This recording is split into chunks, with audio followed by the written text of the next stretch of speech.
চেয়েছে। কত বড় সাহস! ভাগ্যিস আমি টের পেয়ে গিয়েছিলাম। বলো কি ভাবি, এটা অ্যাটেম্পটি মার্ডার কেস। পেনাল কোডের ৩০২ ধারায় ওর জেল অথবা ফাঁসি হওয়া উচিত। না না, আমার তো মনে হয় দুটোই হওয়া উচিত।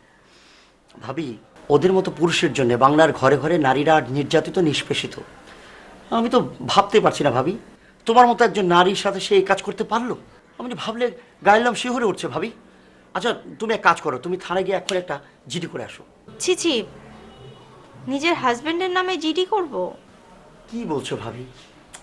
ওর মতো মানসিক বিকরগ্রস্ত বিকৃত মস্তিষ্কের লোককে মোটেই প্রশ্রয় দেওয়া ঠিক হবে না। আজকে কাঁচি নিয়ে আসছে, কালকে ছুরি নিয়ে আসবে, দা নিয়ে আসবে, পরের দিন গায়ে পেট্রোল ধরে আগুন ধরিয়ে দেবে।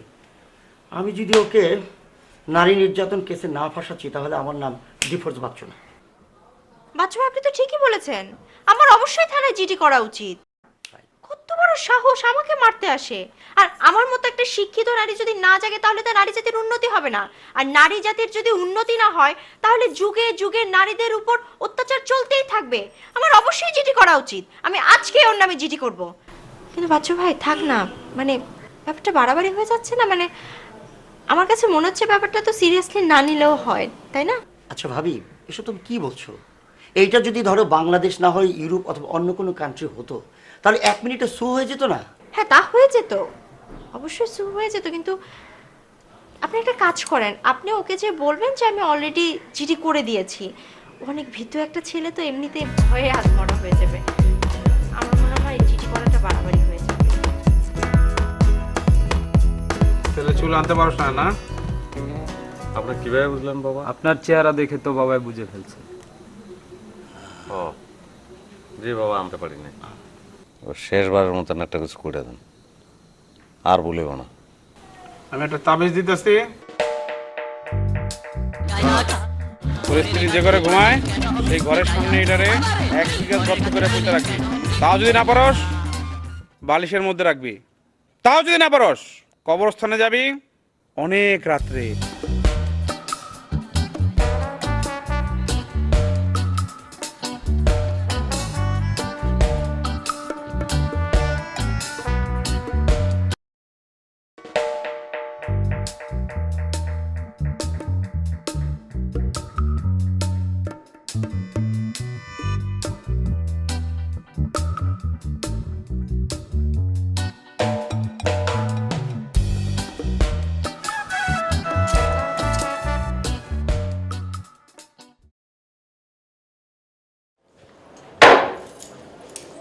কি করছো তুমি?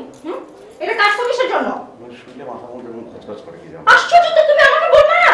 আমি না হয় এটা ঠিক করে দিতাম। তুমি গেছিলে নিজের এত মাথাপড়ি করতে গিয়েছো কেন? এমনি ভয় বলো। ভয় মানে কি? এটা তুমি বুঝতেছো? এখন রাতে একটু শোভা কি করে?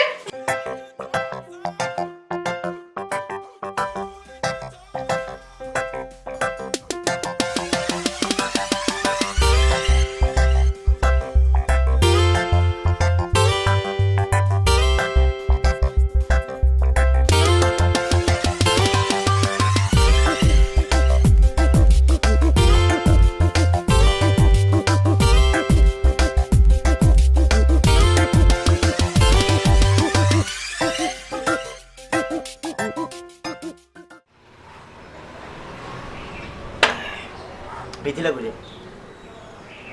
গ্যাসে চলে গেছে বড়াইতে, লেগেতে তো রাইতে গেছে। দেখ ভালোই হলো। শোন, আইডিয়া একটা পাওয়া গেছে। এইটা হচ্ছে মুখ্যম উপায়।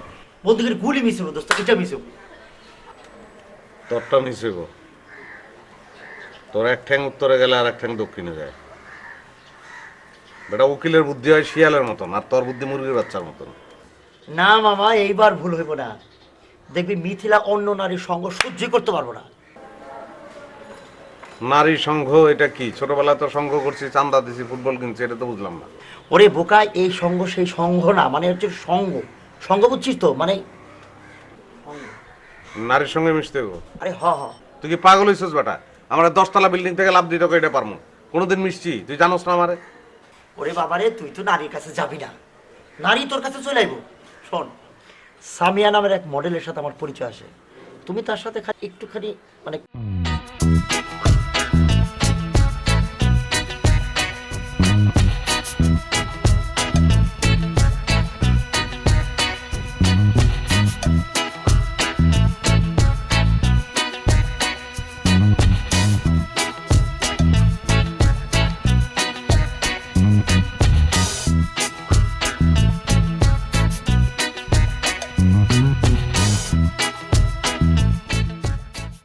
চিন্তা করছি না, তুমি চলে আসবে, ঠিক আছে?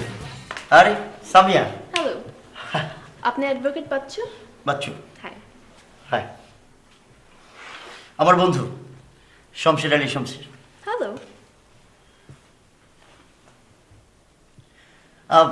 বসুন বসুন প্লিজ। তো আমার ক্যারেক্টারটা কি হবে? আপনাকে যে ক্যারেক্টারে অভিনয় করতে হবে সেটা হচ্ছে যে আমার বন্ধু, ওর বউ অন্য একটা ছেলের সাথে প্রেম করে, আপনাকে ওর সাথে মানে আমার বন্ধুর সাথে একটা প্রেমের ক্যারেক্টারে অভিনয় করতে হবে, রিয়েল লাইফে যে ধরনের প্রেম হয়। রিয়েল লাইফ অ্যাক্টিং মানে সত্যি সত্যি গার্লফ্রেন্ড হতে হবে নাকি? বেশি দিনের জন্য না, 2-3 দিনের জন্যে, যেন বুঝতে পারে যে আমার বন্ধু একটা মডেলের সাথে ঘোরে, ঠিক আছে? আমি তো অ্যাক্টিং করে নেব, উনি পারবেন তো? পারবেন তো? কি কি হলো? ইলেকট্রিক শক খেলে মনে হয় কত? 440। আচ্ছা সামিয়া, আপনি কোন কোন প্রোডাক্টের মডেল হয়েছেন? হ্যাঁ আল্লাহ, আপনি আমার কাটা লাগা মিউজিক ভিডিও দেখেননি? কাটা লাগা কোথায় পাওয়া যায় দেবো? যে কোনো সিরিজ স্টোরে পাবেন, অনেক ফেমাস। আচ্ছা ঠিক আছে, কাটা লাগা। কাটা লাগা। বাই দ্য ওয়ে, আপনি আমার পেমেন্ট জানেন তো? আমি কিন্তু প্রতিদিন 7,000 টাকা করে নিই। এক শিফট কাজ করলেও 2 শিফটের টাকা দিতে হবে, আর একদিনের টাকা আমাকে অ্যাডভান্স দিতে হবে। বেশি টাইম কাজ করলে আমি ওভারটাইম চার্জ করবো অবশ্যই। কীরকম? যেমন আমার সঙ্গে রিক্সায় ঘুরলে আর আমার হাত ধরলে এই রেটের মধ্যে হয়ে যাবে। 10টার পর আমি ওভারটাইম চার্জ করি, আচ্ছা আর আমি নাইট শিফটে কাজ করি না। আচ্ছা ঠিক আছে, আমরা রাজি।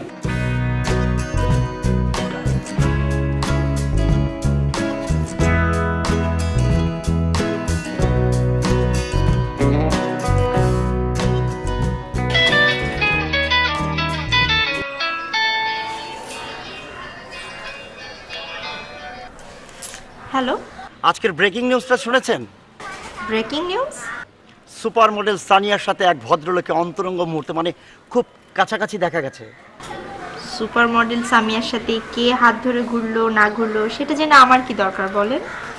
সেই ভদ্রলোক আর কেউ নয় ভাবি, আমাদের শামসু। শামসু কি বলেন? ও তো আমার হাতে ঠিক মতো ধরতে পারে না, অন্য কোনো মেয়ের হাত কি ধরবে? আপনার হাত ধরে না ঠিকই, কিন্তু অন্য মেয়ের হাত কিন্তু ঠিকই ধরে। সামিয়াকে আপনি চেনেন না ভাবি, ও একটা আস্ত ডাইনি। ও ছেলেদেরকে এমনভাবে পটায় ছেলেরা টেরও পায় না।